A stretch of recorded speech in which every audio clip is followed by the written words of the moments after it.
Concepts missing है तो आपने या बुक रेफर किया या यूट्यूब की वीडियोज़ रखी, बट मेन आपका फोकस पीएम के मॉक्स। Yes sir. अब क्वांट्स की लिए स्ट्रैटेजी क्या थी आपकी both for pre and main? Hi everyone, welcome to practice mock. जैसा आप सभी जानते हैं कि IBPS PO and IBPS clerk 2023 का रिजल्ट आ गया है और लाइक हर बार की तरह इस बार भी हमारे बहुत सारे एस्पिरेंट्स ने एग्जाम्स क्लियर किया है। उन्हीं में से एक एस्पिरेंट शुभम आज हमारे साथ है और इनसे हम जानेंगे कि इनकी एस्पिरेंट टू ऑफिसर की जर्नी कैसी रही। तो हेलो शुभम, कैसे हो? Hello sir, I am fine sir. Okay, चलो कैसा लग रहा है तुम्हें? अब तुम एस्पिरेंट से ऑफिसर बन गए हो, कैसा लग रहा है ये बताओ पहले। सर पहली बात तो बहुत एक रिलीफ मिल गया। ऐसा एक बर्डन था हर वक्त पढ़ाई करते हुए भी, कि मतलब कुछ एक बेसिक जॉब नहीं है। पैसे तो बहुत बेसिक चीज है, right? We must have it. तो वही एक बार बार दिमाग में रहता था, एक पढ़ाई में भी कभी कोई प्रॉब्लम होता था, तो अभी एक रिलीफ मिल गया ऐसे। हुँ। ऑफ कोर्स जब आप फाइनेंशियली इंडिपेंडेंट हो जाते हो तो मतलब एक बहुत बड़ा बर्डन तो मतलब सर से आपका हट ही जाता है। फिर क्या राइट होता सर। है आपको मतलब एक होता है कि आप फ्यूचर के लिए और जो अपॉर्च्युनिटीज़ है उस पे आप रिलैक्स होके टारगेट कर सकते हो। तो यस चलो पहले तो तुम हमें ये बता दो कि तुम कहाँ से हो और तुम्हारा बैकग्राउंड क्या था? सर, मैं पुणे से हूँ, पुणे महाराष्ट्र।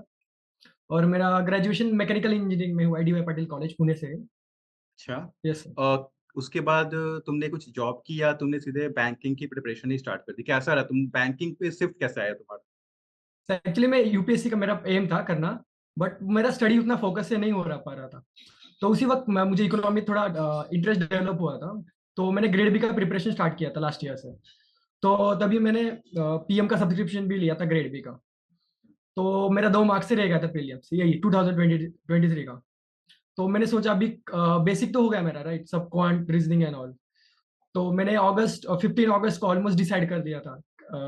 एक महीना रह गया था एक्चुअली एग्जाम को। मैंने फॉर्म भर दिया था एफबीएस पीओ का।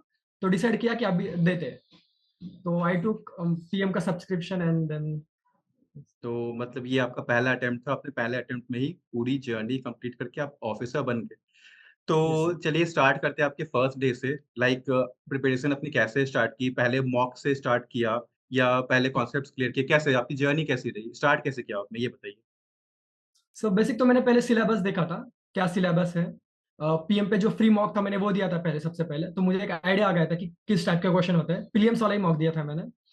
तो मैंने यूट्यूब पे फ्री जो क्लासेस होते हैं फ्री वाले अपने लेक्चर्स, मुझे जो टॉपिक था सब टॉपिक्स नहीं किए थे मैंने, सिलेक्टेड टॉपिक्स ही किए थे जो बस क्वांटी किया था। तो मैंने पहले कंप्लीट कर लिया एक वन वन वन मंथ में मैक्सिमम, राइट? तो उसके बाद में मैंने यही होगा। तो रीजनिंग के लिए स्पेशली ऐसे कुछ किया नहीं था, जस्ट देखा था किस टाइप के क्वेश्चंस आते हैं। और उसके बाद मैंने रेगुलरली पीएम के जो फ्री होते हैं ना, अपना सेक्शन वाइज सिंप्लीफिकेशन का अलग, वो मैंने दिया दिया था स्टार्टिंग में। तो वैसे मैंने स्टार्ट किया था। यस। ठीक है, तो फिर जैसे आपने स्टार्ट की बताई, फिर जैसे कॉन्सेप्ट्स आपके पहले से क्लियर थे या फिर आपने कहीं से पढ़ा पहले? मॉक्स देना कब स्टार्ट किया? सर एक्चुअली सब एस्पिरेंट्स कैसे होता है कि वो कहीं पे क्लास करते हैं ऑल। सर मैं एक्चुअली मेरा उल्टा हुआ, मैं तो किसी से गाइडेंस नहीं लिया था, बट मेरा पर्सनल एक्सपीरियंस था। मैंने ग्रेड बी के लिए भी पीएम का ये लिया था सब्सक्रिप्शन। तो मुझे उनका प्लेटफॉर्म एंड ऑल बहुत अच्छा लगा था। एक्चुअली मैं मॉक देना बहुत एंजॉय करता था। एग्जाम तो बस जस्ट ऐसे मुझे दे के आता था मैं, जो एक्चुअली में मॉक में ही देता बहुत सीरियसली।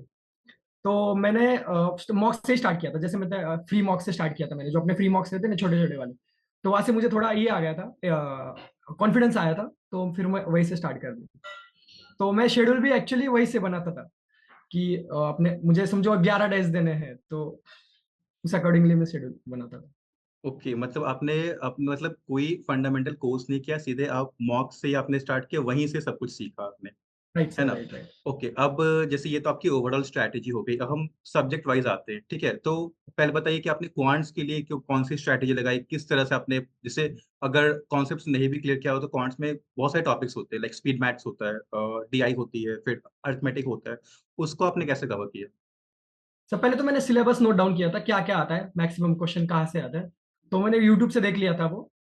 तो पहले मैंने प्रीवियस ईयर जो पीएम का होता है फ्री वाला, तो वो मैंने दिया था प्रीवियस ईयर क्वेश्चन। तो वहां से मैंने टॉपिक मुझे जो जो डिफिकल्ट लग रहा है वो मैंने कवर कर लिया पहले यूट्यूब से। और उसके बाद में मैंने मॉक्स देना स्टार्ट कर दिया। तो मैं क्या करता था, सोल्यूशन मॉक्स देता था अच्छे से एकदम सीरियसली। तो कुछ बच्चे क्या करते हैं ना, वो सबमिट करके ही छोड़ देते हैं। तो मैंने पहले मॉक्स से डिसाइड किया था ऐसे कभी नहीं करना है। तो मैं मॉक देता था टाइम बाउंड। उसके बाद में मैं सॉल्यूशन देखता था हर एक चीज का। अगर कुछ समझा नहीं है तो वो टॉपिक में खुद से किसी बुक से या सम सॉल्व कर लेता था। बस इतना ही सर। और अगर कुछ डाउट हुआ तो यूट्यूब से वीडियो देख लेता था। बट मेन चलिए, फोकस तो और मॉक ही मतलब मेन क्वांट के फोकस लिए। आपने मॉक को ही रखा। जहां भी आपको लगा कि कुछ डाउट्स है या कुछ कॉन्सेप्ट्स मिसिंग है तो आपने या बुक रेफर किया या यूट्यूब की वीडियोस रखी, बट मेन आपका फोकस पीएम के मॉक्स। Yes sir. अब क्वांट्स की लिए स्ट्रैटेजी क्या थी आपकी, both for pre and main? Reasoning मतलब जैसे मैंने क्वांट के लिए लेक्चर्स तो किए थे यूट्यूब से, बट रीजनिंग के लिए कुछ अलग से नहीं किया, क्योंकि रीजनिंग तो सब लॉजिकल ही होता है। तो मेरा एक मतलब ओपिनियन भी है कि अगर आप पीएम के मॉक्स दे दोगे ना एक बार, तो कोई टेंशन लेने की जरूरत ही नहीं है। Just they will do it everything. मतलब इतने अच्छे से क्वेश्चंस डेवलप है, हर टाइप का क्वेश्चंस आ रहा है। पिछले साल कैसे आ रहा था, न्यू टाइप्स के क्वेश्चन आ रहे थे। जस्ट वो एकदम सोनली उस पर ही फोकस किया था, नथिंग एल्स। अब जैसे प्री का अगर हम देखें तो प्री हाँ। और मेंस में डिफरेंस होता है। प्री आपका पूरा स्पीड गेम होता है। यस जितने सर। क्वेश्चंस आप एक्यूरेसी के साथ उन 20-20 मिनट्स के टाइम फ्रेम में बना दो, उतना यस। अच्छा होता है। बट अगर मेंस देखें तो वो पूरा नॉलेज बेस्ड हो जाता है, वहां पे आपको क्वेश्चंस को पढ़ के सॉल्व करना होता है। तो आपकी यस। स्ट्रैटेजी कैसी थी, मतलब प्री के लिए आपने क्या सोचा कि मैं नंबर ऑफ क्वेश्चंस बढ़ाऊं, एक्यूरेसी बढ़ाऊं, और मेंस के लिए क्या किया? कुछ तो डिफरेंस रहा होगा। सर मेरा सबसे पहले फोकस तो यही था कि स्पीड मुझे कभी बढ़ाना ही नहीं था। I focused only on accuracy. तो मैंने एक ऑब्जर्व किया था पर्सनल एक्सपीरियंस से कि अगर मेरा एक्यूरेसी होगी ना तो स्पीड अपने आप बढ़ जाएगा। तो I never focused on speed. क्योंकि मैंने स्टार्टिंग मतलब मैं हर ब्लॉक में कुछ अलग अलग करता था कि ट्राई करता था अलग अलग टेक्निक्स। तो मैंने कुछ मॉक्स में क्या किया कि स्पीड देना ट्राई किया, तो मैंने देखा कि गलत हो रहा था, मतलब मार्क्स भी नहीं आ रहे, परसेंटाइल भी कम आ रहा है, राइट। तो what I did is accuracy accuracy पे पूरा फोकस कर दिया। सो विद टाइम बिंग वो कम हो गया, टाइम सॉरी स्पीड बढ़ गया, एक्यूरेसी भी बढ़ गई। तो वही मेरा फोकस था। और मेंस के लिए जैसे मेंस के लिए तो आपको मॉक ही चाहिए, लाइक कोई भी book, like what I have seen in last 6-7 month मेरा जो जर्नी रहा है, मतलब कहाँ पे भी आपको क्वेश्चन मिलेगी नहीं जो एग्जाम में आ रहे, राइट।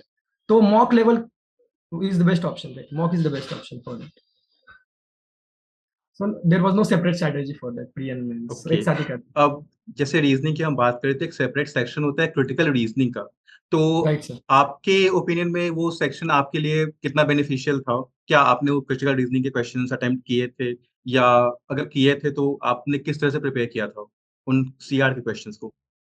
सर दिस टाइम इस बार मैंने दोनों भी एसबीआई पीओ भी मेंस दिया था और आईबीपीएस पीओ मेंस भी दिया था। तो दोनों में मैंने क्रिटिकल के ऑलमोस्ट 2 क्वेश्चन छोड़े थे, दोनों दोनों में बाकी पूरे क्वेश्चंस किए थे। तो उसके लिए मैंने क्या किया था, अपने प्रैक्टिस मॉक का मेंस इसके लिए जो होता है ना फ्री क्रिटिकल रीजनिंग वाला सेक्शन, तो वो मैं क्वेश्चन पूरे के पूरे करता था अच्छे से। मतलब क्या उस पर टेक्निक यूज हुआ है, वो मतलब वो आंसर क्यों चूज किया है, तो पूरा एनालाइज करता था बैठ के। क्योंकि मैंने देखा था पास्ट ईयर ट्रेंड्स की, जो अपने ट्रेडिशनल क्वेश्चन है वो नहीं छूट रहे थे। तो क्रिटिकल रीजनिंग अभी भी आ रहा है, इतना भी डिफिकल्ट नहीं आ रहा है, बट अगर प्रैक्टिस हो जाए तो हो जाता है। तो I did lot of practice, maximum question. तो मैंने बहुत, आई थिंक सो मोर देन 200 क्वेश्चन किए होंगे मैंने मेंस के पहले। तो वही किया था सर। क्रिटिकल रीजनिंग जैसे अभी इसमें भी आईबीपीएस पीओ मेंस रीजनिंग इस बार बहुत डिफिकल्ट आया था। तो मैंने क्रिटिकल रीजनिंग की वजह से ही मेरा मतलब हुआ उसमें सेक्शनल भी। तो that was important actually. Okay, that's great to hear. अब आते हैं इंग्लिश पे। इंग्लिश के लिए आपकी स्ट्रैटेजी क्या थी, both for pre and means? Sir English मतलब मुझे इंग्लिश मैंने जब फर्स्ट मॉक दिया था, तो मेरे मार्क्स मैंने प्रीलिम्स वाला मॉक्स दिया था, तो 30 आउट ऑफ मेरे 4 या 5 मार्क्स आए थे एक्चुअली। तो मुझे लग रहा था इंग्लिश तो मुझे करना नहीं, जस्ट निकालना है। तो बट मैं जब आगे मॉक्स देने लगा तो मुझे दिखाई दिया कि इंग्लिश की वजह से मैं पीछे रह रहा हूँ। So what I did is, जो भी पीएम के फ्री मॉक्स होते हैं इंग्लिश वाले डेडिकेटेड, एंड सेक्शनल मॉक्स भी, तो मैंने वो सब दिए अच्छे से। और उसका मैं ये देता था, सॉल्यूशन देखता था। तो वहाँ पे बहुत डिटेल दिया है कि मतलब ये ऑप्शन क्यों है, उसका मीनिंग भी क्या है, और जो अदर ऑप्शंस होते हैं उसकी भी मीनिंग दिए। तो मैं नोट डाउन तो नहीं करता था, बट उसको याद रखता था बार बार बार बार। तो मैंने देखा कि ट्रेंड आता है, मतलब सेम क्वेश्चन तो नहीं आ रहा है, बट उसी टाइप के मीनिंग्स आ रहे हैं, राइट। तो मैंने वही फॉलो किया सर। ज्यादा से ज्यादा मॉक्स, सबसे ज्यादा मॉक्स सर मैंने इंग्लिश का ही दिया था। जितने भी पीएम के फ्री मॉक्स है ना इंग्लिश वाले छोटे छोटे सेक्शन, मैंने सब दे दिए थे सर। मेरा पूरा सेक्शन वो ब्लू है। तो मेरा स्टार्टिंग जर्नी था ऑलमोस्ट 10-20% परसेंट था सर, और लास्ट में सर मेरा इंग्लिश की वजह से सब एग्जाम हुआ। हाईएस्ट मार्क्स मेरे इंग्लिश में ही थे सर। सो इंग्लिश के लिए सर यही फॉलो किया। तो ये आपने काफी हेल्पफुल किया, क्योंकि बहुत सारे एस्पिरेंट्स हैं वो इंग्लिश में स्पेशली स्ट्रगल यस। करते हैं, उनके इंग्लिश के मार्क्स बढ़ते ही नहीं। तो जो भी यस। व्यूअर्स देख रहे हैं वो ये स्ट्रैटेजी फॉलो कर सकते हैं। अब हमें ये बताइए कि मॉक का एनालिसिस कितना इंपॉर्टेंट है? आप कैसे मॉक देते थे? एक बार मॉक दे दिया, फिर सेकंड मॉक तुरंत स्टार्ट कर दिया, या टाइम लिया, एनालाइज़ किया, क्या रहा था आपका? सर एक्चुअली जैसे मैंने कहा कि मेरा जर्नी बस मॉक पे डिपेंडेंट था, नो अदर सोर्स, राइट। तो मैं क्या करता था, शेड्यूल मेरा शेड्यूल किसी लेक्चर के साथ नहीं होता था, मैं मॉक के साथ ही होता था कि अगर समझो 1 महीने बाद मेरा प्रीलिम्स है, तो मैं अगर मेरे जो सब्सक्रिप्शन था उसमें 21 मॉक्स थे, राइट। तो मैंने उसके हिसाब से शेड्यूल बनाया प्रीलिम्स के लिए जो था। तो मैं डे बाय डे देता था कि जब तक मैं एनालिसिस नहीं करता हूँ सॉल्यूशन पार्ट का, तब मैं नेक्स्ट मॉक देता ही नहीं था। तो क्योंकि वो पूरा वेस्ट हो जाता है। तो ऐसे करता था सर मॉक्स में, सॉल्यूशन का एनालिसिस करके आगे बढ़ता। ओके, मतलब एनालिसिस काफ़ी इंपॉर्टेंट होता है। अगर आप मॉक्स दे रहे हो, तो यस सर। एक मॉक दो, फिर एनालाइज़ करो, और जो भी वीक पॉइंट्स है उसको आप वर्कआउट करो, फिर नेक्स्ट मॉक पे बढ़ो। ये आपके अकॉर्डिंग सबसे बेस्ट स्ट्रैटेजी होती है, अगर आपको मॉक्स में अपने नंबर बढ़ाने हैं और अपनी रैंकिंग इंप्रूव करनी है तो। ठीक यस है? सर। यस। अब हमें ये बताइए, जैसे हमने आपका सब्जेक्ट वाइज़ तो डिस्कस कर लिया, मॉक की स्ट्रैटेजी डिस्कस कर ली, इंटरव्यू के लिए आपने क्या किया था? सर मैंने जैसे आपको बताया, मैंने पीएम का ग्रेड बी का सब्सक्रिप्शन लिया था, पीडीएफ कोर्स जो होता है वो। तो उसमें ईएसआई सेक्शन में मैंने वहां से ही पूरा इकोनॉमी, इंडियन इकोनॉमी और बाकी का पार्ट कर लिया था, वो वाला। तो बेसिक बेसिक मुझे कॉन्फिडेंस तो आ गया था। और मैंने जैसे एक नॉर्मल एक मॉक इंटरव्यू दिया था बाहर, बस यही सर, बाकी कुछ नहीं था। ये तो और अपना करंट आप अफेयर्स तो करते रहते हैं, वहां से हो गया था, बाकी कुछ नहीं। हाँ, करंट अफेयर्स काफ़ी इंपॉर्टेंट पार्ट होता है। आई गेस करंट अफेयर्स आपका अच्छा होना चाहिए अगर आप इंटरव्यू में देने जा रहे हो। अब जैसे काफ़ी बार क्या होता है, बहुत सारे एस्पिरेंट्स होते हैं, मॉक्स दिया, कम नंबर आए, तो सेटबैक भी मिलता है उनको, जैसे वो खुद कभी-कभी डिमोटिवेट हो जाते हैं। तो क्या आपके साथ भी कभी ऐसा हुआ?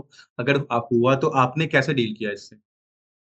सर मेरा तो हर बार होता था, मतलब स्टार्टिंग में तो हर बार होता था कि 60% आ रहा है, 50% आ रहा है, but I just focused on करते ही रहना है, बस नथिंग एल्स। मॉक देना है, अच्छे से एनालाइज करना है, अगर कुछ प्रॉब्लम दिख रहा है तो नोट डाउन करना है। तो मैं मोटिवेट नहीं हुआ था, डिमोटिवेट नहीं हुआ सर कभी उससे। जस्ट देते रहा and like with time being वो इम्प्रूव हुआ, क्योंकि मुझे ऐसा लगा, मैं सबको एस्पायरेंट भी अभी जो देखेंगे इसको कि बताना चाहूंगा, पीएम के मॉक्स है ना, इतने अच्छे से उन्होंने मतलब डिटेली बनाया है ना कि कुछ इजी लेवल, एडवांस लेवल, हर टाइप के जो क्वेश्चन आ रहे हैं। तो just focus on nothing. Confidence होना ये चाहिए सर, consistency and confidence, then everything hmm, is possible. Okay, तो अगर जो भी एस्पिरेंट्स हैं, अगर वो डिमोटिवेट होते हैं, आपको अपनी जर्नी को कंसिस्टेंट रखना है। आपको अगर सेटबैक लगे, आपको रुकना वहाँ पे नहीं है, खुद पे डाउट नहीं करना है, देते रहना है, यस क्योंकि एक ना एक दिन अगर आप इतने मतलब डेडिकेशन के साथ लगे हुए हो, तो आपका होना ही है। ठीक है? Yes sir. यही है। अब जैसे बहुत सारे एस्पिरेंट जो जैसे आपने फर्स्ट अटेम्प्ट में क्लियर किया है आईबीपीएस पीओ, ठीक है? तो यस ऐसे बहुत सारे एस्पिरेंट्स हैं जो फर्स्ट अटेम्प्ट में देंगे। उनके लिए यस। आप क्या मैसेज, किस तरह की स्ट्रैटेजी बताना चाहेंगे कि उन्हें कहाँ से स्टार्ट करना चाहिए, कैसे क्या करना चाहिए? सर बहुत मतलब बच्चे ऐसे फर्स्ट अटेम्प्ट करके डरते हैं कि यहाँ पे बच्चे 2-3 साल से कर रहे हैं। तो मैं सबको बताना चाहूंगा, मेरे जर्नी तो बस 1.5 महीने पहले स्टार्ट हुआ था, जब नोटिफिकेशन आया था तब। So like nothing is impossible. खुद पे कॉन्फिडेंस होना चाहिए सर। और ज्यादा सोर्स के लिए भागना नहीं चाहिए कि यहाँ पे मैंने बच्चे को देखा था कि ये सब्सक्रिप्शन ले रहे हैं, ये वो ले रहे हैं। इससे अच्छा कुछ एक फोकस अप्रोच होना चाहिए, अच्छा मॉक ले लो and then just go for it. And मतलब जो भी मॉक ले रहे हो उस पर बिलीव करो। एंड मैं तो बताना चाहूंगा कि पीएम लाइक टेक इट।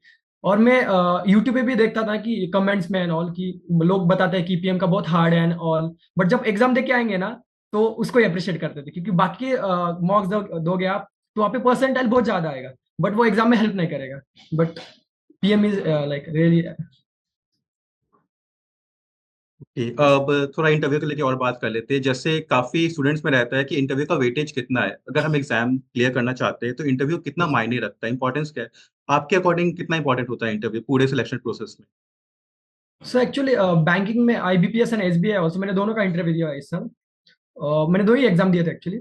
बहुत ही मतलब इट इज अनप्रेडिक्टेबल, वो मतलब मार्क्स कैसे आते हैं, like no one knows that thing.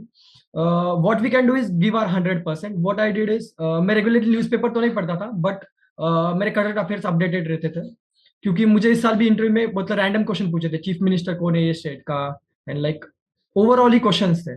So I don't think so there is one source fix. You just need to be updated and confidence होना चाहिए बोलने का वहां पे, नथिंग एल्स। एक और क्वेश्चन जो इंटरव्यू को लेके आता है, वो होता है कि कुछ एस्पिरेंट्स के माइंड में रहता है कि मेंस ज़्यादा इम्पोर्टेंट है। कुछ के माइंड में रहता है कि नहीं, इंटरव्यू पे ज़्यादा फोकस करना है हमें। आपके यस। अकॉर्डिंग ज़्यादा इम्पोर्टेंस किसको, या दोनों को बैलेंस बना के रखना चाहिए? सो आई थिंक आईबीपीएस ने पहले ही बता दिया है कि हम लोग मेंस को 80% वेटेज देने वाले हैं, इंटरव्यू को 20%। सो वहीं पे आंसर मिल जाता है कि मेंस इज बहुत ज्यादा इंपॉर्टेंट है। और वो अगर हम अनप्रेडिक्टेबल चीज को अगर देखते रहेंगे तो वहाँ पे कुछ मिलेगा नहीं। इससे अच्छा कि हम लोग जो हाथ में है मेंस अच्छा फोकस करें, मॉक्स दें एंड देन। ओके, तो जो एस्पिरेंट्स लाइक मेंस क्लियर करते हैं, इंटरव्यू में जाते हैं, किस तरह के क्वेश्चंस वो एक्सपेक्ट कर सकते हैं और कैसा सिचुएशन वो एक्सपेक्ट कर सकते हैं वहाँ पे, उसके बारे में कुछ बताइए। सर वो एक्चुअली बस आप मैंने जब ऑब्जर्व किया इस साल की फर्स्ट ही टाइम था मेरा, या इंटरव्यू फर्स्ट ही था मेरा, इससे पहले कौन सा इंटरव्यू नहीं दिया। तो वो जस्ट पर्सनैलिटी देखना चाहते थे। फॉर एग्जाम्पल मुझे कुछ क्वेश्चन ऐसे पूछे गए थे कि who is the chief minister of Haryana, who is chief minister of Madhya Pradesh. तो मुझे वो पता था न्यूज में, तो बता दिया।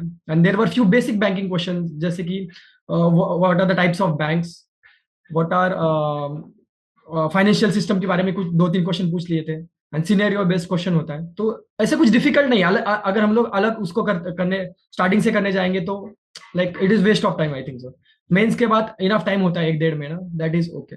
सो ज्यादा डरने की जरूरत नहीं आई थिंक, क्योंकि हार्डली 10 to 15 मिनट्स मैक्स वाला होता है। 5-10 मिनट्स भी हो जाता है इंटरव्यू। बस कॉन्फिडेंस की जरूरत है।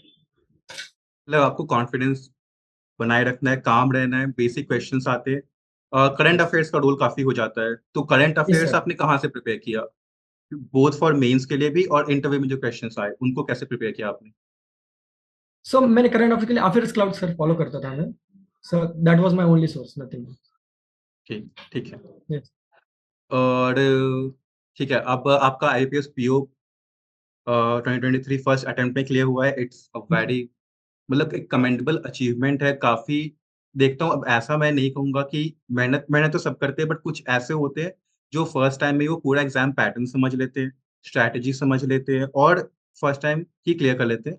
सो I think it's a very yes great achievement. तो अब तो आपको आईपीएस पीओ मेंस ऑफिसर आप बन गए हैं, तो अब आगे का प्लान क्या है आपका? सर, मैं लास्ट टाइम मैंने ग्रेड भी दिया था। I just miss my cut off by 2 marks. So इस बार मैं वही देने वाला हूँ। Yes sir, that is my plan, nothing. Okay, और जैसे अब जो व्यूअर्स देख रहे हैं उनके लिए एक फाइनल मैसेज, पूरा प्रिपरेशन के लिए क्या देना चाहेंगे, क्या करना चाहिए उनको, एक फाइनल मैसेज आपकी तरफ से? सर मेरा मैं उनको एग्जांपल देना चाहता हूँ, जैसे कि मेरे लिए PM was like friend, philosopher and guide. PM ही था, प्रैक्टिस मॉक। तो मैंने उसको ही फोकस किया। So find one guidance for kind of guidance for you, and just consistently करते रहिए। Discipline is very important. Regret से अच्छा तो डिसिप्लिन है, right? So hardly if you focus कि 6-7 मंथ में हो जाता है, अगर हमने अच्छे से किया। क्योंकि हर साल कंपटीशन बढ़ते जा रहा है, एग्जाम डिफिकल्ट होते जा रहे हैं, जीए के क्वेश्चन भी बहुत डिफिकल्ट लेवल के आ रहे हैं। So it is very important to be consistent and you will go through sell the ship. तो ठीक है, thank you for the success story Shubham. एंड मतलब पूरी प्रैक्टिस मॉक की टीम और मुझे बहुत खुशी हो रही है कि आप हमारे एस्पिरेंट रहे हैं, हमारे स्टूडेंट रहे हैं और फर्स्ट अटेम्प्ट में ही आपने क्लियर कर लिया है। और आगे भी पीएम आपकी जर्नी में, जैसे आपने बताया आरबीआई ग्रेड बी की जर्नी आपको कंप्लीट कर दी है, वहाँ भी हमारा पूरा सपोर्ट आपको रहेगा। तो वंस अगेन लाइक, अब आपका एक नया फेज स्टार्ट हो रहा है लाइफ का। अब आप एक तो फाइनेंशियली इंडिपेंडेंट हो गए हो, एक पूरा काफी, जब आप मतलब एक फाइनेंशियली स्टेबल हो जाते हो तो बहुत चीजें आपकी लाइफ में चेंज हो जाती है। तो right. I think you will be like you will be very excited about your new life, new phase. ठीक है, यस तो सर। All the best. और यस। ठीक है, ग्रेड भी देना, उसको भी क्लियर करना। And thank you again for the success story. Thank you so much, and I would like to thank Practice Mock for like being my guide throughout the journey. Thank you, sir. It's the pleasure is ours. Shubham, Yes, thank you. Thank you again.